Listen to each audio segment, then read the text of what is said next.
Okay. Would you say you're a truth-seeking machine? Sure. Okay. And if I asked you, how do you know you're a truth-seeking machine, would your answer be, well, I know it because I'm a truth-seeking machine? No. You'd have to say that. I don't see why I would have to say that. I just asked you if you're a truth-seeking machine, if it's in your nature to seek the truth. And I asked you, how do you know you came to the conclusion? How do you know you're a truth-seeking machine? What would you say? Physics, biochemistry, Jimbob absolutely annihilates this based theory, otherwise known as Grayson Hawk, in a debate on if atheism is self-contradictory. This goes deep into the metaphysics, truth, epistemology, so just a warning, it's going to go deep into that stuff. However, I think at the end of the day, Jimbob does demonstrate that atheism is self-contradictory. But don't just take my word for it. Watch the debate for yourself. Watch the debate for yourself. By the way, this is a commentary video, not a clip re-upload. I will be interjecting with my commentary. Let's get to it.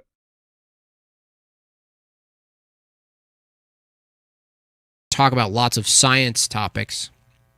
Okay, well, if you're an atheist, I would say that your very name based theory is very limited.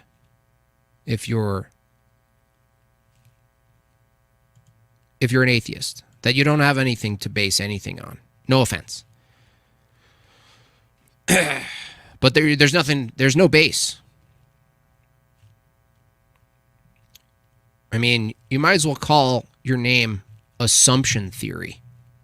Metaphysical base too? Well, I mean, how could you be an atheist with any account of metaphysics? Do you want to tell us? Jump on. You can come on and tell me how you account for metaphysics from an atheistic view. I'll be nice. I'll be nice! Hey, base theory, Grayson. Hey, Jimbob. How you doing? I'm doing pretty well. I'm not super familiar with your channel. Somebody commented on one of my videos and said that I should talk to you about, theology, evolution, etc. Oh, okay. Oh, that makes sense. And so right when I checked for your channel, you were live streaming and I hopped in. So, hey, I appreciate talking with you. Hey, no problem. I mean, being that we have short amount of time because I'm at my 3-hour mark, we should go for something that we can play ping pong quicker with, which means probably not theology. Are you an evolution proponent? Sure am. Okay. From your view, are all of our thoughts and beliefs and evaluations effects of natural processes? Yep. Okay. So if I have a brain that produces an output called a proposition, and you have a brain that releases an output called a proposition, and both are caused by strict mechanisms, cause and effect, chemistry, etc. Yep. Then what methodology do we have to determine the truthfulness of either?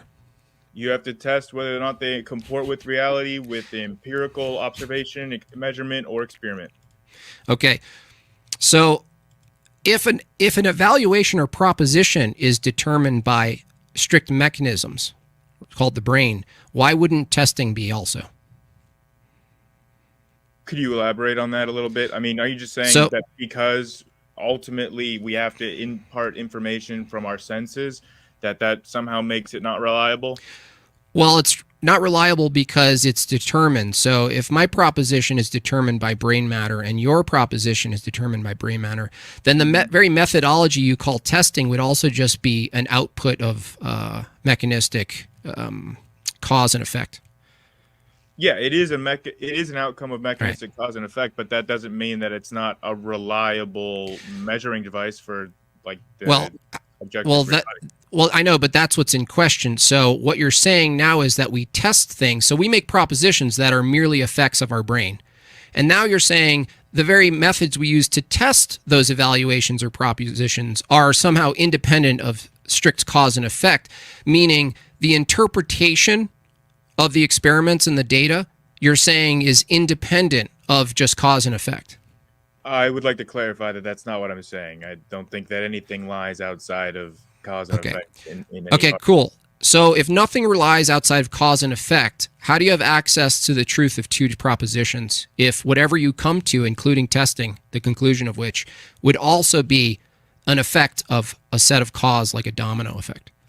Why does it being part of a chain of cause and effect mean that it is not, like, that empirical testing is not reliable? I don't understand the logical argument because the word reliability itself would be also an effect. The experience of coming to reliability would be an effect. How do you escape it? How does that? Why does that require like any? I don't understand what the problem is that it's a part of a cause and effect. The problem is if you coming to a conclusion is an effect that's caused by something, then you don't have access to the true conclusion of anything. Why not? Because whatever you come to is determined by a cause. Correct. You have no outside independent access to knowledge. I don't understand how that follows from the premises. Okay, let's do it again. A brain, not even a being, not a mind, a brain is a machine, a biological machine. Okay. It produces a proposition that comes in the form of words out of a mouth, right? A statement. Another brain says another statement. Now, from your view, both of those events are caused by the brain. Yep. Caused. So that means the propositions themselves are at the effect of the cause, correct? Yes. Okay. So if both propositions are at the effect of the cause, then the observer who's trying to get to the bottom of which proposition is true or false, their methodology to coming to the truth is also just an effect of something in a causal chain. Okay. I agree. So, okay, if you agree, then agreeing, you're just at the effect of some cause in your brain, right? Yep. You're not actually reasoning or thinking because you're just at the effect of something. I don't think that follows. I mean, it does. For example, you can like program a machine with like following with a mind laws of logic, and then it can go through a logical process without having any kind of agency or free will involved. Can you program a machine to come up with the wrong conclusions? Yeah.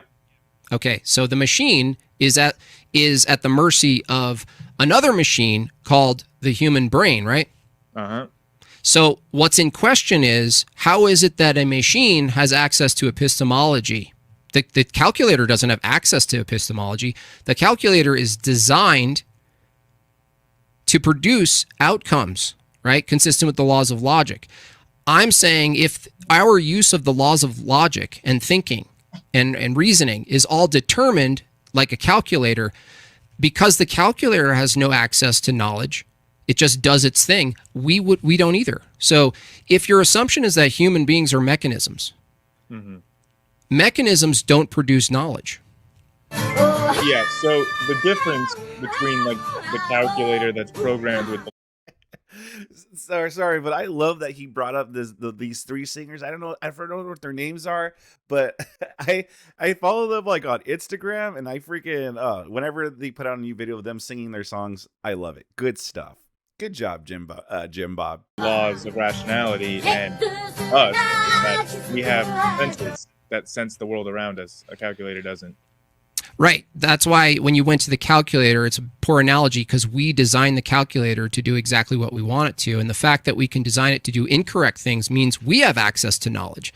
Now, from your view that humans are just calculators, and a calculator can produce false conclusions, I'm asking you, what's your methodology to determine whether a conclusion is true or false? Right. Again, I agree that brains can produce false statements or claims. Then we test them with empirical measurement or observation or experiment. Okay, if testing itself, the very activity, is determined by cause, how do you know you're properly testing? Because I would just define truth as that which comports with reality. I mean, I agree that this is all ultimately cause and effect, but I don't think that that somehow takes away from the truth proposition. Okay, so if truth is that which comports to reality, then you have access, right? That you experience some effect called comporting with reality, right? Yeah. Okay. Well, you're just pushing the problem further. If you have access to what comports to reality, then if two people have different experiences of what comports with reality, you couldn't tell me which one was true or not. You could on an intersubjective basis if you have more than just two people. Well, no, but then that would just be saying that your interpretation of majority is valid. That your interpretation of it is. Just you keep the thing is right now what you're doing. Hold on, what you're doing now is every time I ask and get closer to the root problem, you push the epistemic basis over to one other thing that's then testable. And so I go, how do you test if testing itself is just the effect of a cause of chain of events? You say, well, you test, you see if it comports with reality. And I said, whatever you find comports with reality is just an effect of your brain. And then you say, well, we need more brains. And now I'm going to say, whatever you interpret the brains, the collective brains, right? Whatever you interpret them saying or doing is just, you're determined to interpret them that way. Do you understand? And that the very lens that you interpret what is true, what is reality, what's not reality, the very lens itself is determined from your view. So you don't have access to knowledge because you're looking at yourself as a mechanism, a machine. I just don't understand why you think that if it's all determined from cause and effect, how that means that we somehow don't have access to knowledge. Maybe here's why I think that. Here's why I think that is because you can't answer the question, how is it that we have knowledge? So maybe a specific example will help us out here to go from more abstract to more concrete. A specific example I could give would be like the specific prediction, right? And this is just from somebody's brain. This is just mathematical theory. They had a specific prediction for what the power spectrum of the CMB should look like. That is related to the Big Bang. They said, if the Big Bang is real, then when we measure the CMB, then this is what we should observe, this exact pattern. They predicted how is a pattern? How is a pattern not abstract? Well, because they were physically measuring it. No. Measurements are abstract. Measurements are not physical. Yes, they are.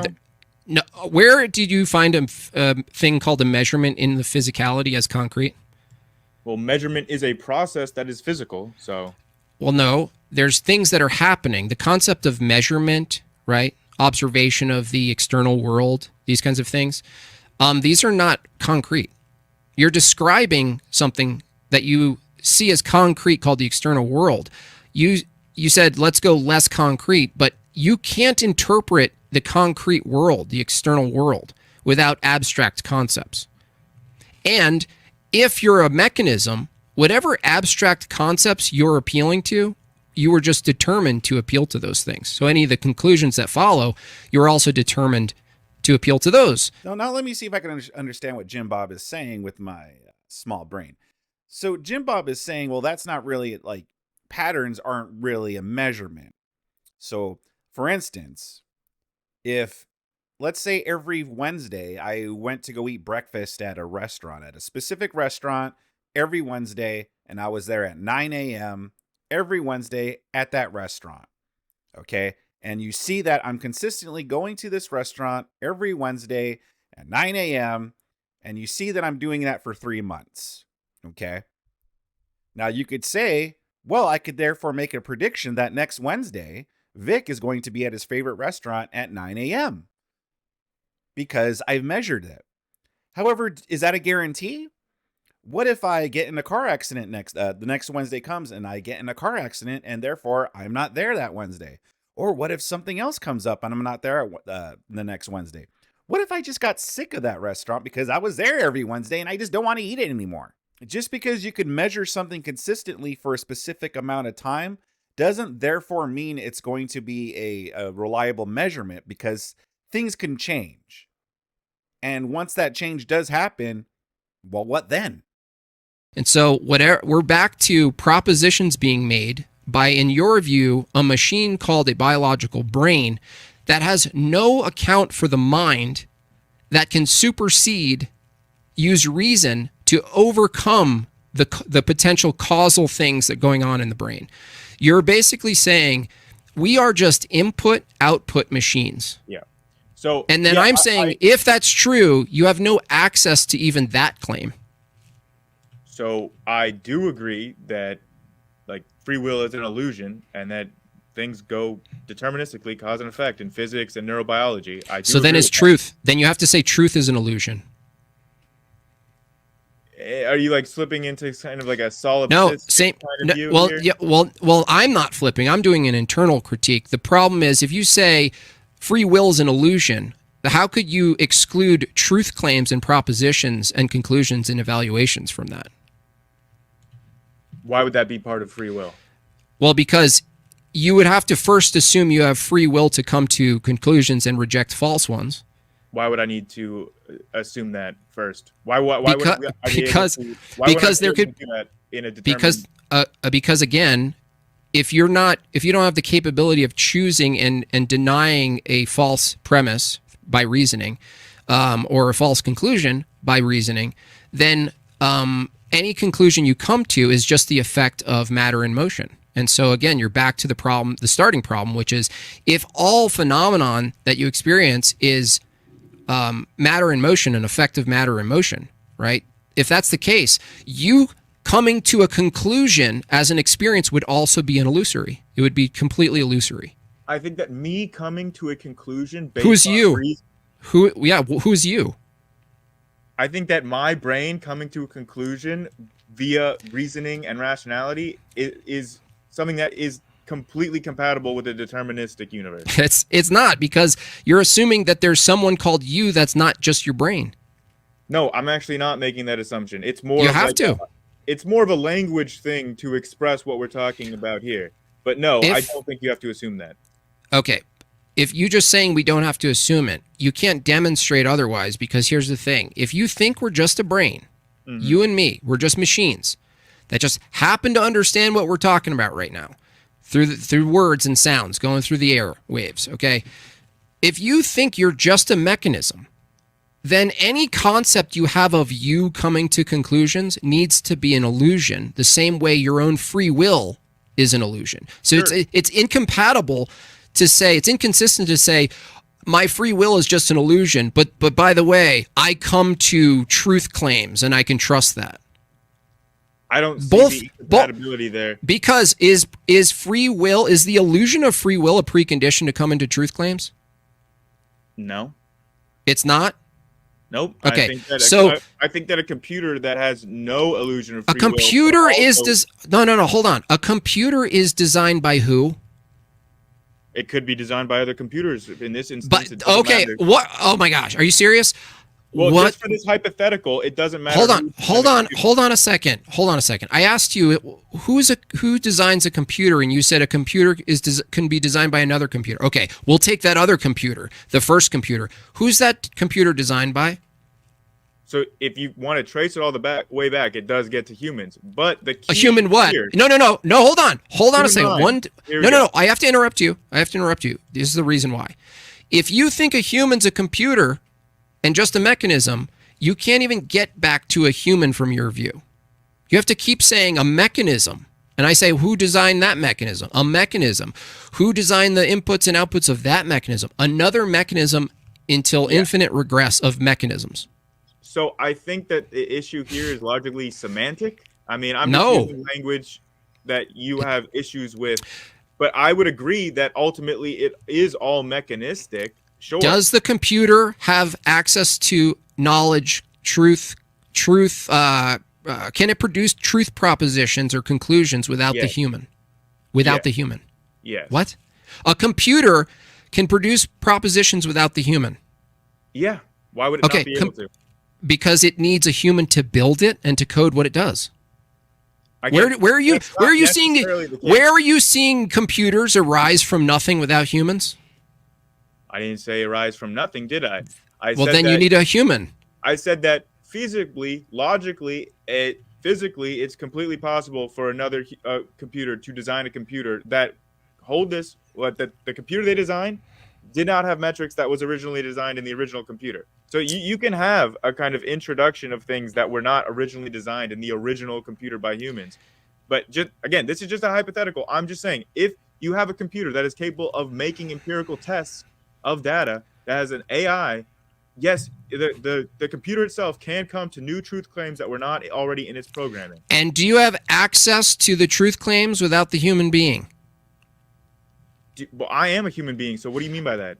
When you say the subsequent computer can produce true conclusions, you don't know their conclusions or they're true without the human evaluation process.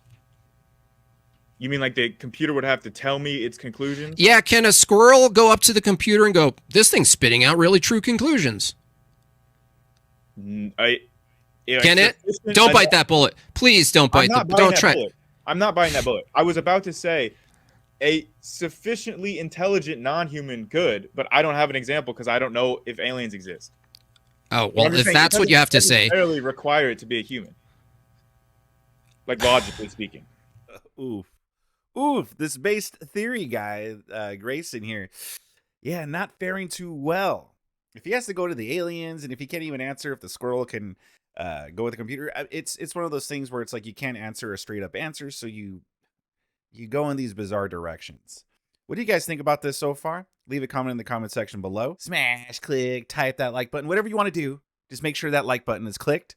Let's continue. Does it require something that has a mind that understands computing?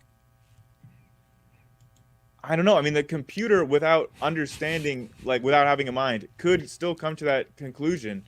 And like, you're just saying that it needs to tell another human and go through its empirical process or something. But no, I'm saying to use the category a conclusion and to use the category like true and false, you need something that's not the mechanism. Not what mechanism? What do you mean? If a machine produces some, printout facsimile of a bunch of truth statements, I'm saying to even reference the paper that's coming out, let's say in this case, it has like some printer connected to it. To even look at the paper and use terms like truth or false or categories or language or semantics or any of these things, math, I'm saying without the human brain as we know it, the human mind, we don't even know what that thing is, right? So it's, like an animal passing by just hears a machine doing something in the woods. It's not going to walk over to it and evaluate it from the position of a human mind. Well, yeah, obviously it's not a human mind. It's okay. So what does it require then for us to observe such a phenomenon and to put it in the category called truth, false, propositions, math? But what I don't get is why you're saying that you won't answer. You won't answer that question? What I'm saying is I don't get why you're saying the computer hasn't already done that before it's given its results off to the human. Because we know what a computer is. There's no way you can use the example of a computer and not have it be tied habitually to a human being. Yeah, because the computer is programmed by human beings. Everything that computer knows, it comes from a human. Whoever programmed it, whoever built it. That's what Jimbob's trying to say. It's not really that difficult. But I don't understand though why you saying that the human being is a necessary component for the computer to come to. Because you said so. Because we both agreed that. You said if you follow it all the way back, you said we come to a human being. We both agree on that. Just in terms of who made the computer, that's what I. Yeah. Not what made it, right? It wasn't a what that made it. It was a who, right? Yeah, but I'm saying I don't understand why that's necessary. Hold on. It's necessary. It's necessary because you think free will is an illusion, yet it required the intent of a human being to make a computer to do something with intent. Yeah, I'm saying like produce. Look, for this hold on. Did it require intent to make a computer? Yeah, obviously. Okay. Okay. So is intent consistent with no free will? Yes. Intent is how do you have intent or no intent without free will? Cause and effect. Your intent is caused. No. Cause and effect means you don't have intent. Why? Because intent assumes you can supersede the variables. That means the given scenario says I'm likely to do A, and I use my will to not do A. Okay, well, I don't agree with your definition of intent there, but if you want to use that definition, I can use it for the sake of the argument. Okay, where is there ever intent without a mind? By your definition, there's no intent, even with a mind, in determinism. Well, is there, from your view, how is there intent? Based on your definition of intent, no, your view. No, your definition of intent. What is it? My definition of intent is that you don't. It can be an effect of a cause. So a goal, would you make synonymous an intent and a goal? I'd have to think about it, but not necessarily. Can you have goals without intent? No, I don't think you could have goals without intent. Okay, great. So, is there a goal to anything? Like objectively? Yeah. Could you have a goal of finding?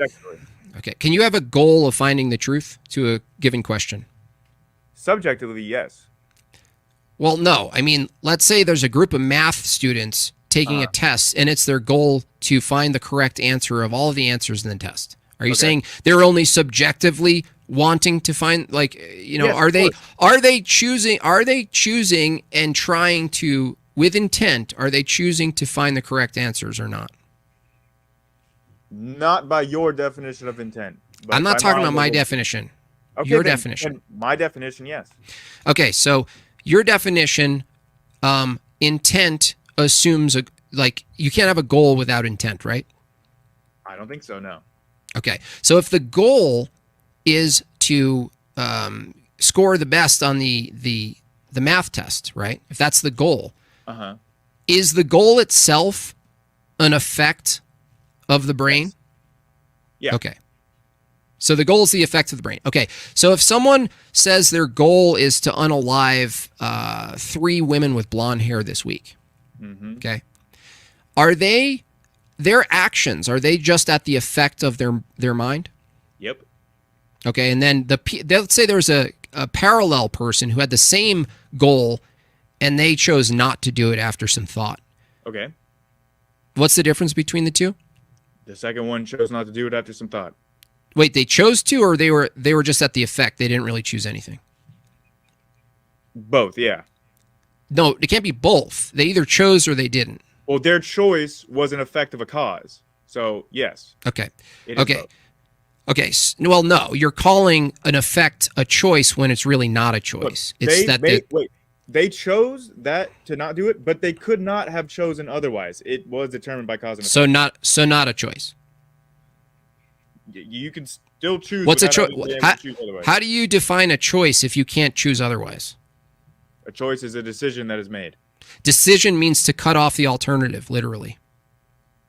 Okay, well, that part is an illusion.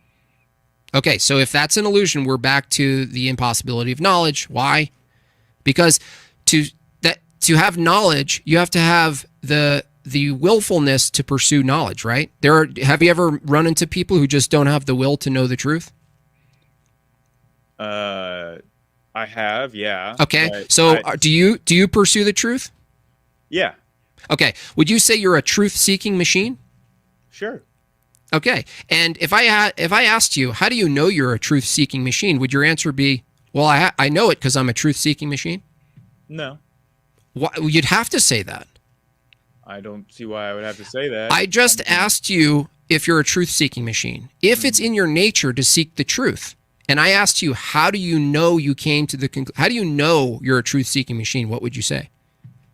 Physics, biochemistry, neuro. Oh my goodness! Wow, this Grayson guy is getting cooked, and a brilliant debating by Jimbob right here, because I don't think Grayson anticipated all this stuff, and he even says his introduction to this video that he wasn't prepared for all this stuff.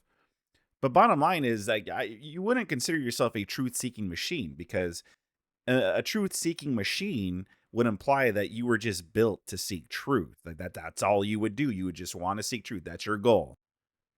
It's the same thing as calling a machine a printer. Their whole goal is to print stuff. So I would have answered, no, I wouldn't say I'm a truth-seeking machine, because that would imply that's all that I'm here to do. And obviously, no. I don't think anyone is only here to seek truth. Well, no, that's not an answer. You're just saying things. If I said, how do you know you're a truth-seeking machine? How do you know?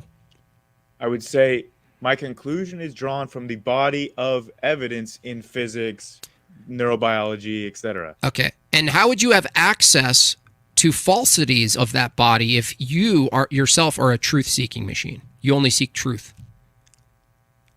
Can you clarify what you mean by having access to falsities of that body? Yeah. I asked you, you said you're a truth-seeking machine. I said, how would you know that? And you said, well, there's a body of knowledge I could basically appeal to, which is begging the question, means that because you're a truth-seeking machine, that you're properly interpreting the body of knowledge you have access to. Well, why? How do you know? Well, I'm a truth-seeking machine. You see, the body of knowledge I have access to, I properly navigate it because I'm a truth-seeking machine. Oh, I see. It's because that body of knowledge is backed up empirically, which is reliable. But by other machines.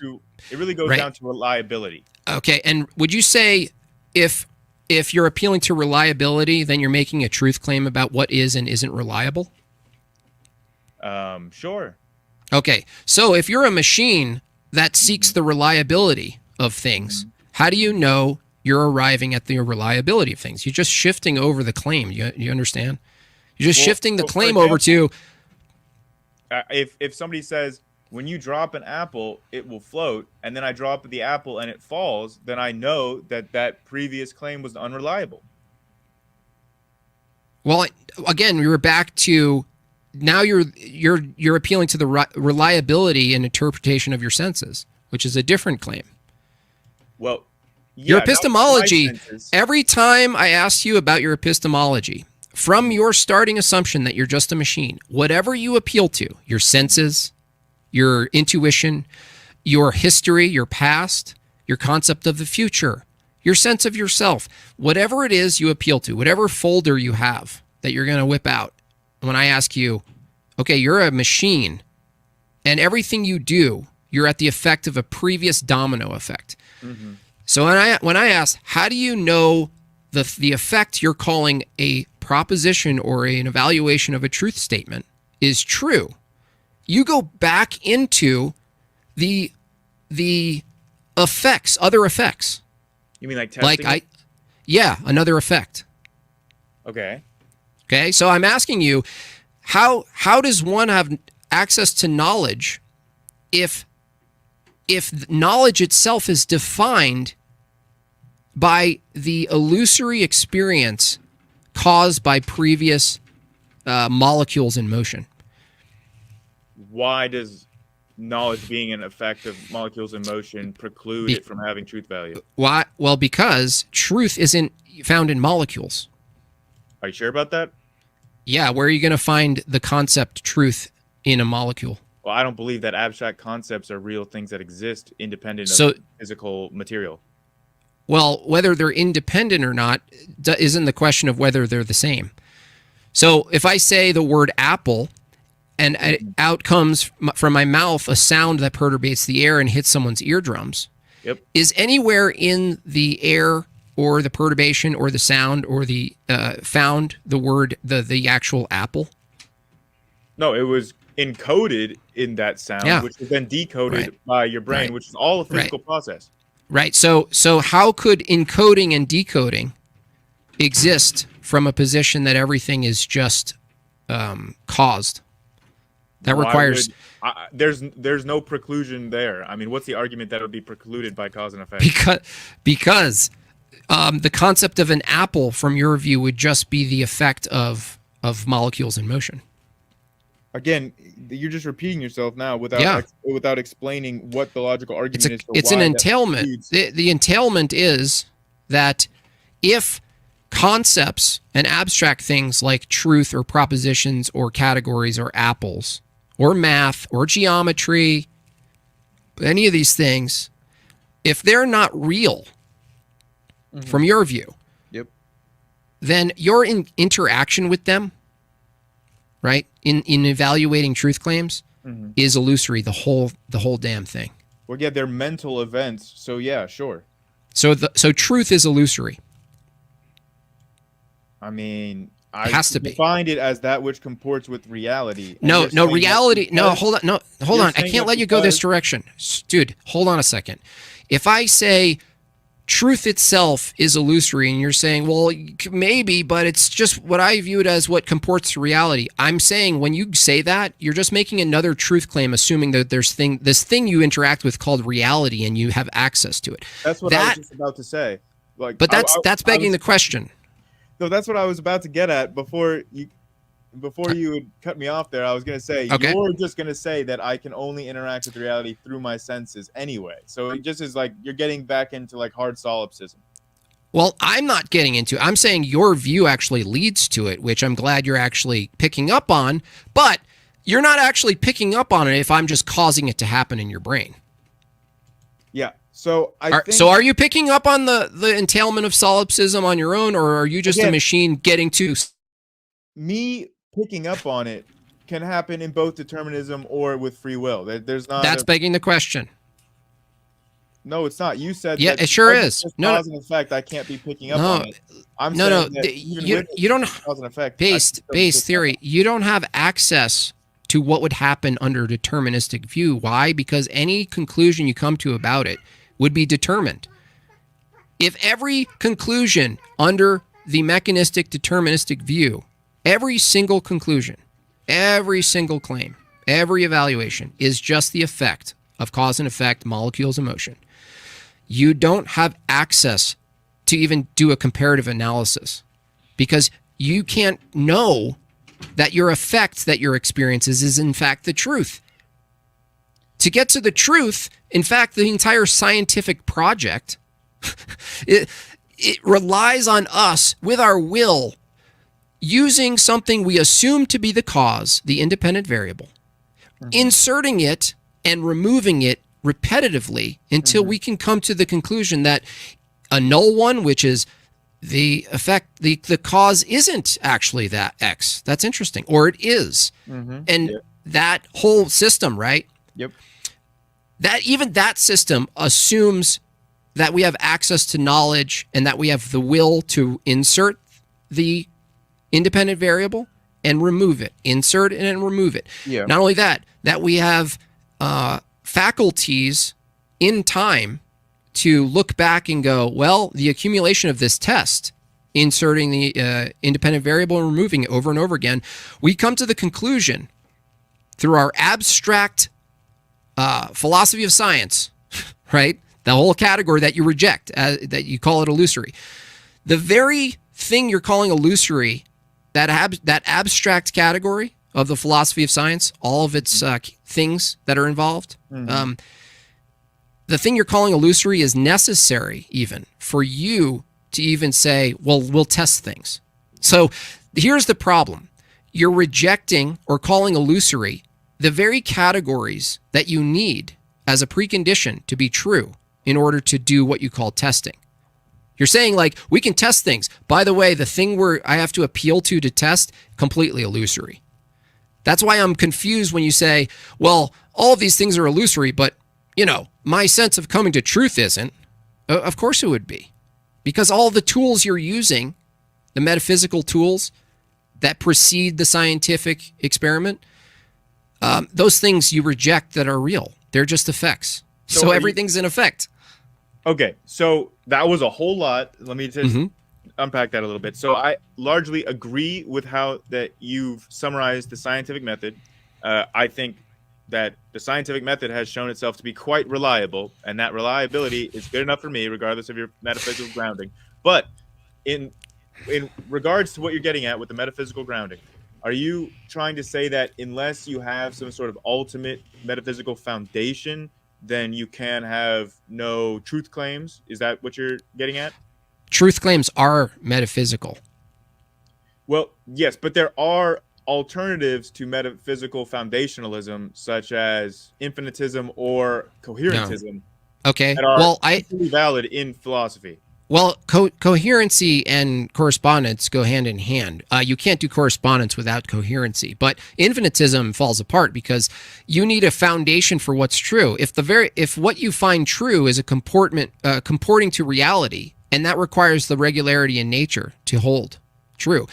Infinitism, there's no logical contradiction of infinitism being true and those laws of regularity completely changing altogether.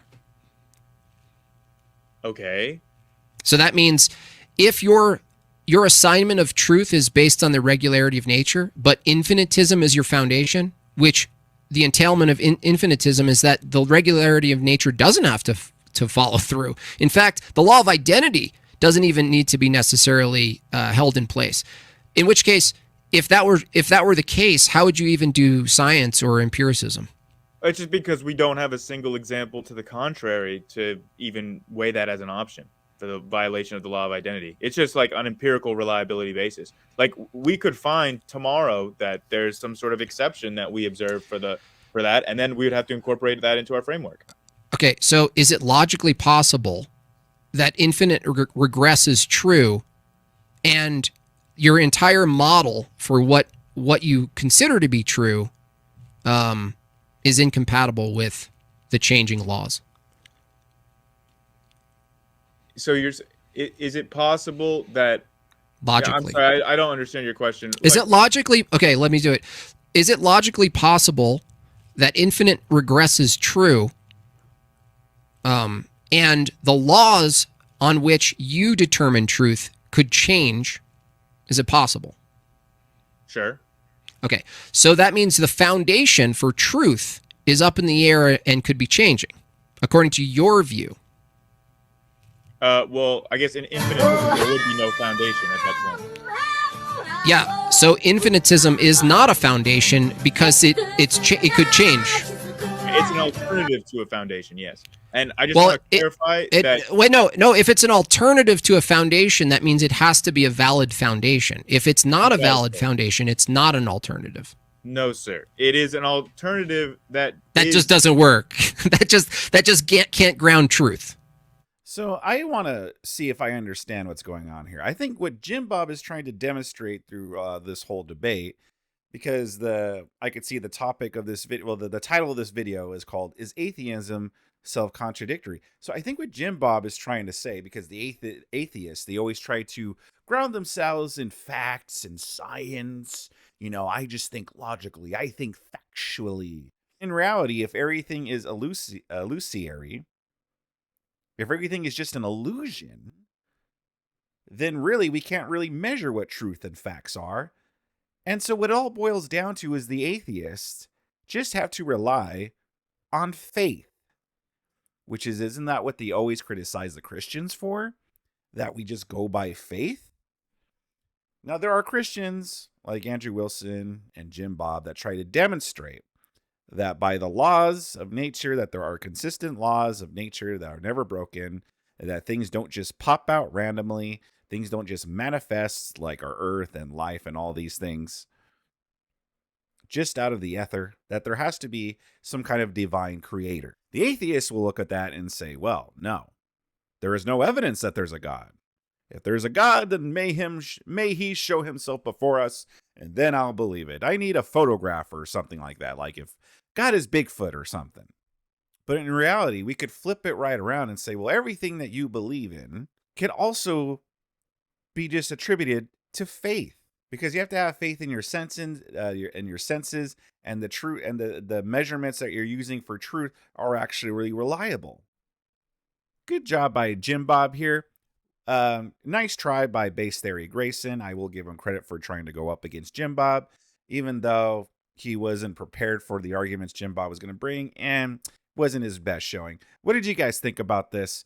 Sound off in the comment section below. Subscribe to my channel if you really enjoyed it.